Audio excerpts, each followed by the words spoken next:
তোমরাও কি ঘরে বসে পিৎজা তৈরি করতে চাও এবং বাড়ির প্রত্যেকটা সদস্যকে খাওয়াতে চাও? তো চলো চটজলদি আমার রেসিপিটা দেখে নাও।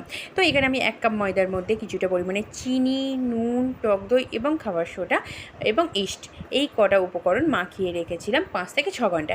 এবং কড়াইয়ের মধ্যে ক্যাপসিকাম কুচি, পেঁয়াজ কুচি, সামান্য তেল দিয়ে হালকা নাড়াচাড়া করে তুলে নিয়েছিলাম।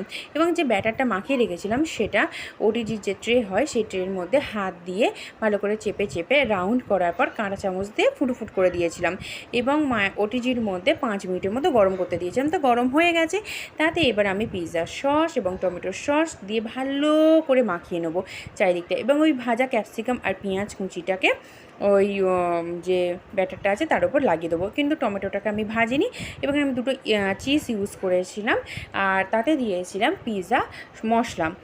আর ওটা মাইক্রোওভেনে দিয়েছিলাম আধ ঘন্টার মতো। তো আধ ঘন্টা হয়ে যাওয়ার পর ফাইনালি আমার পিৎজা রেডি।